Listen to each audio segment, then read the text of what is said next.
Hello, everybody. This is your old friend Robert from the Sketchbook Heroes. I don't know if you know about the Sketchbook Heroes, but it's an amazing podcast. You should probably listen to it. Go do it right after this. So, what am I doing? I promised you guys to sort of keep you updated with the whole me going to Australia thing, the whole trip, and all my steps towards that. It's been 1 week since I got home from Thailand. I'm just going to assume that none of you have ever listened to the Sketchbook Heroes.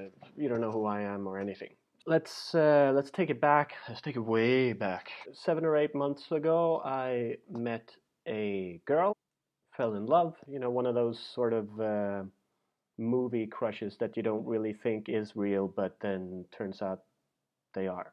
Awesome.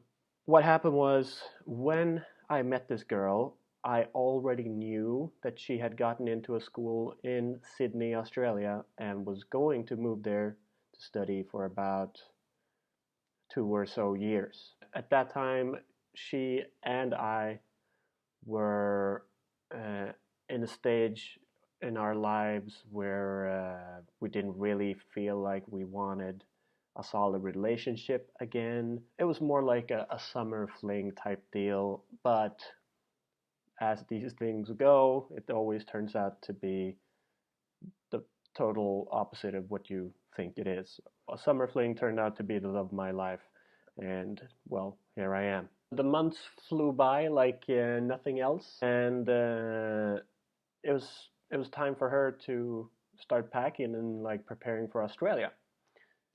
So this is where my life sort of had to take a dramatic turn. I was in a great flow of my tattoo stuff, and like business was good or is good, and a lot of stuff is happening in that department. But I also really wanted to be with this girl, and she was moving on to the other side of the planet, and I decided to go with her. It started out with me just looking into the options of tattooing and working in Sydney because I'm an old man.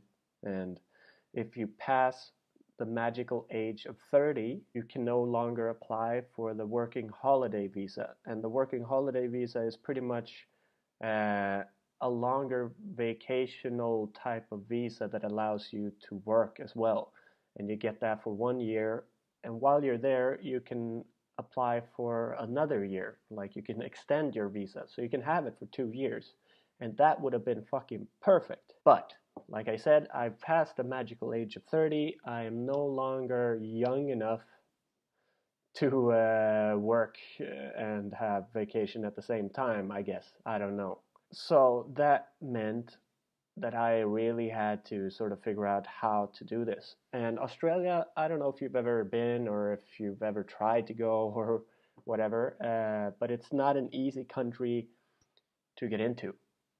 They're really careful about who they let in to their beautiful little island. I came to the conclusion that I had two options. One was to try and get sponsored by some sort of work, any type of company, any type of work really, but that's really difficult. And applying for a job when you're on the other side of the planet, not being able to go personally to an interview or even just go to the place and ask for a job is really difficult. Like you're not really going to get the job unless you are fucking amazing at what you do. I'm an educated graphic designer and illustrator, but I'm not that good.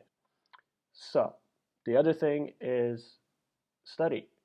Like I could go there on a study visa.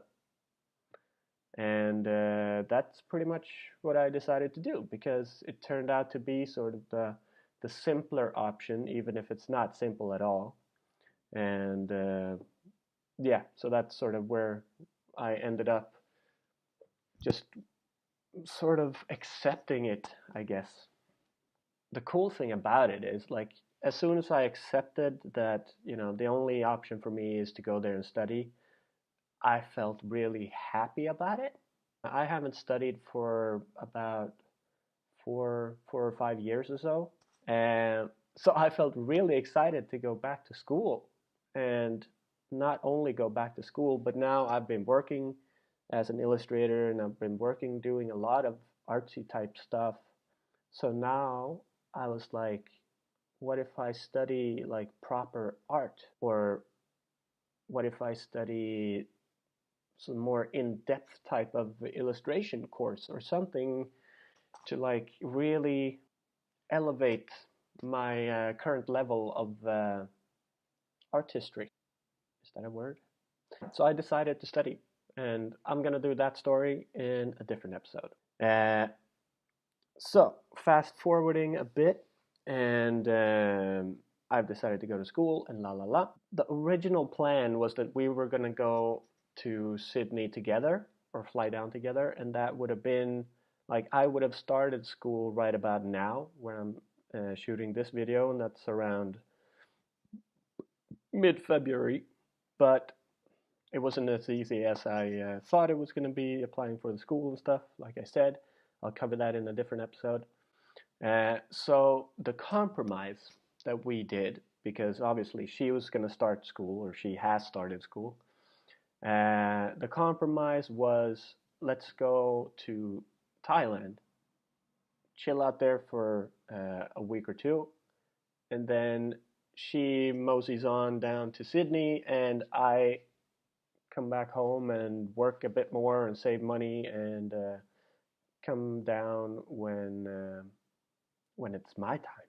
And so the plan is I'm planning to go in May.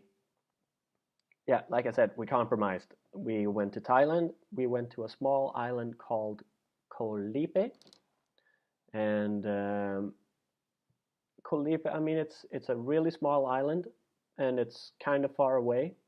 So it was a pain in the ass to get down there.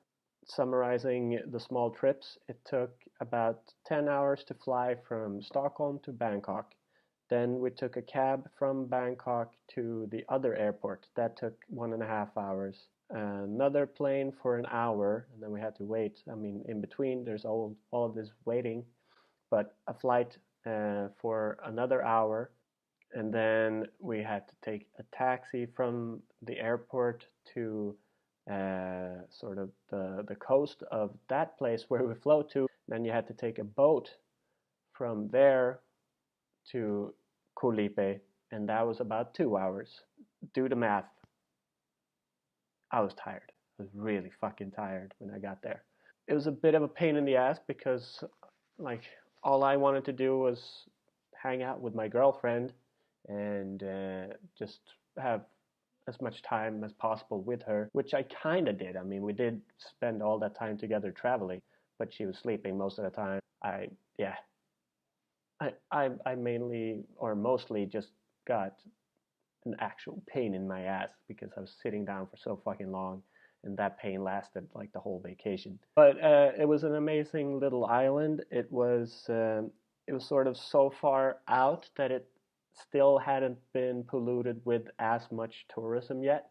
It was still pretty busy. We went like in peak season for Thailand, so there was a lot of people. But this place wasn't. It's not like a Koh Phangan or a Bangkok type place. It's not a place you go to like crazy party.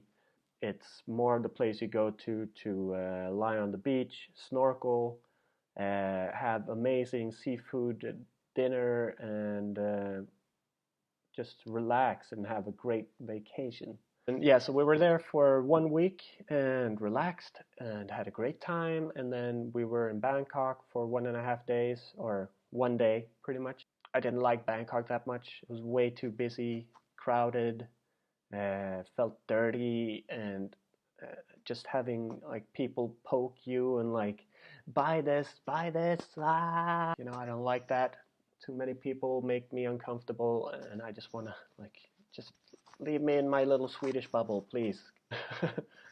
So but it was still, I mean, it was still fun. It was a great experience. It was awesome to be there, and it was a great way to sort of, well, follow her a bit along the way, so she didn't have to go all of this way herself. My girlfriend, I'm talking about, and just got to really max out the time we were together before having to be apart for a couple of months now. But then I just went home again and came to my little white box with all my lovely videos and uh, everything. And it sucked. It sucked. I've never been so lonely as when I came home from Thailand. But it's okay. I'm a grown man. I've been through this before. I will survive. But yeah, no. So that was about a week ago, a little bit more than a week ago. I came home, and I still had taken a couple of days off work when I came home because I knew I was gonna be very sad and also jet lagged and all that shit. So yeah, I just spent the remainder of that time getting wasted and trying not to be in the now at all. Just I wanted to be somewhere else. I couldn't really cope with it. But then after that, it was back to business, and I'm home and I'm working again, and everything is sort of normal. And it's yeah, like I said, it's only that I'm a bit lonely. But I mean, I work really late every day. I come home, I make dinner, I watch some Netflix, and then I sort of pass out, and then I get up and I do it all over again. I mean, if my girlfriend was here, she wouldn't really have had a great time with me. So we wouldn't have had any time together anyways. So after I came home, I was depressed, and I really I didn't feel like being anywhere. I wanted to escape just everything. I also realized that I fucking had an English test. So I don't know. It's an English test, and I feel pretty comfortable with my English, so I didn't really worry about it that much. But it's an academic English test, and my academics are really not that academic, I would say. Like, I prefer to just improvise and talk like this. So, yeah, I did the IELTS, that is IELTS, for those of you that are thinking about moving to Australia and stuff. This is a test that they normally want you to do if you're going to study. And what the test is, it's just, I think it's to see where you're at in your English academic wise, or like how advanced you are. It was kind of fun and at the same time extremely nerve-wracking and scary. What it consists of, it's like in Sweden we have something called the national test, nationella proven. It's you have a speaking part, reading part, writing part, and listening part, which I guess is a normal thing for normal tests. So I don't know why I said that, but anyway, so you have these four parts, and they split it up into 2 days. So you do the speaking test first, and then you do the rest, the three parts on the other day or the next day. The speaking test, it took about an hour to wait, and it took about 10 minutes to do the test. Like, they pretty much just put a microphone in front of your face and say, what do you think of this? And then you just babble, and then it's done. Pretty easy, straightforward. I don't know how academic my English is, but it felt okay. But then doing the other test the next day, that was about 3 hours. And that was really hard. Like, that was really difficult. I felt so misplaced. I was just sitting there like, the fuck are they talking about? At one point, you had to write sort of it was a two-part essay thing, and one part was uh, write about the production of milk between 2000 and 2010 with these countries, and then you had like some stats on how much milk they had produced, and then you had to write like 1,000-word essay, or no, actually 2,500-word essay about that. Yeah, I don't know. I just started writing, and I don't know. It's not my best work, but at least there's words on paper. I didn't count it. I had no like there was no time, so it was just like write as much as you can, and then hope for the best. But I've done it. I'm still waiting for my results, so that will be in the next episode, hopefully. And also, again, I'm gonna go into what I'm studying and how I went about that. So yeah. Anyways, I did the test. After that, I came home, got super fucking wasted, and tried to forget that I existed at all. Then woke up. It was Monday, and it was time to work. The last couple of days, I felt like I've been in a bubble, just like I don't feel like my normal sense of humor isn't there. I have a hard time laughing. I don't find things funny. I feel like I'm faking my niceness, or I don't know. Yesterday, I sort of felt like normal again, and today I feel really good again. Yeah, I mean now it feels okay. I mean I'm still pretty lonely and shit, but it feels good though. Like I feel like uh, I'm on my way to Sydney. Like how can you complain? I have a great home. I have a girlfriend waiting for me, and I'm gonna leave the fucking snow and cold and darkness for summer almost all year. Like, that's amazing. So fucking cool. So, what I need to do now, obviously, because of the taxman taking all my money, is I need to sort of get, uh, or try to get at least, a scholarship. As much money as I can possibly get from any type of nice person out there giving out money. I need to get at least some of that in order to make this journey come true. What I did was I went to stipendier.se. It's a Swedish scholarship site. So if you are in Sweden, I would recommend you go there. What you do is you fill out like a list of everything that you're going to do and like why you need the scholarship and for what and blah blah blah. You pay them like $25, and they send you like a full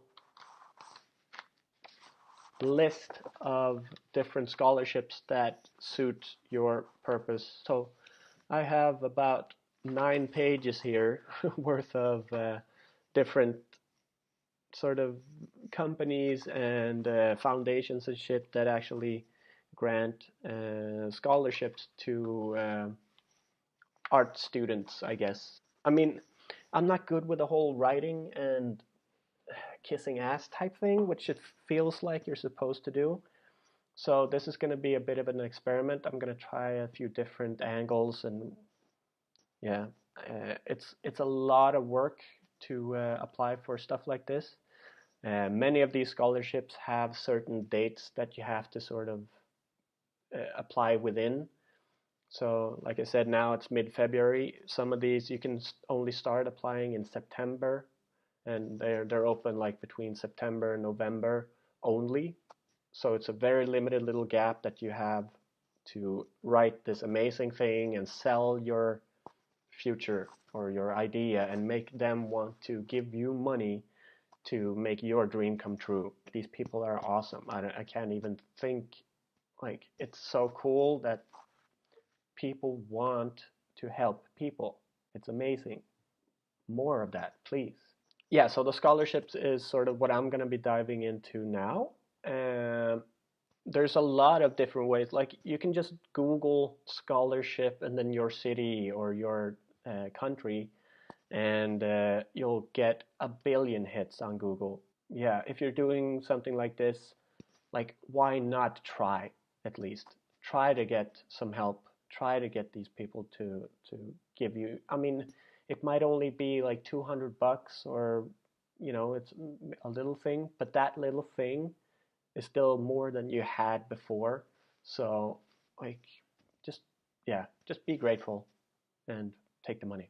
Oh, yeah, and another thing, and this is sort of sidetracking a bit, but what I'm trying to do in order to, well, not do too much bad stuff like drugs and alcohol and all that shit. I'm actually sort of going cold turkey on everything. I am trying to eat healthy. I'm trying to train more, and I'm just trying to, well, like I said, I mean, I'm going to sort of the beach for over a year, and obviously I need the beach 18 look before I go down there. And I'm gonna try to get fit and healthy. I'm a pretty skinny guy, but vacation stomach and haven't, like, I used to be a dance teacher and I haven't taught for over half a year, so my body is getting saggy. Yeah, that's sort of the start of my journey at this point. I'm seeing the light in the tunnel. It's pretty cool, but even though I'm on the other side of the planet, I can still sort of spoil my girlfriend a little bit. So I sent her flowers today, and that just felt really nice. She just started school. She just got her own sort of room or her place, and I'm just really proud of her. She's doing really well. She's fitting in. She's getting friends, and she's having the time of her life, which is what we're supposed to be doing. And I thought she deserved some flowers. Yeah, don't let the distance be an excuse. Work with it. And yeah, thank you guys for listening. If you have any questions for me regarding the scholarship stuff or the IELTS, then please leave a comment below or reach out on Instagram, Robert Ekblom Art. Da, da, da, da, da. And yeah, ask me anything. If there's anything you need to know or want to know, just ask. I'm a pretty open guy. Yeah, that's it for this time. I've been babbling for way too long anyways. Thank you guys for listening. I hope you learned something. Probably not. I'll keep you guys updated when I can, I guess. Have a great morning or day or afternoon or night or whatever. Just have something great, and I'll see you when I see you. Bye.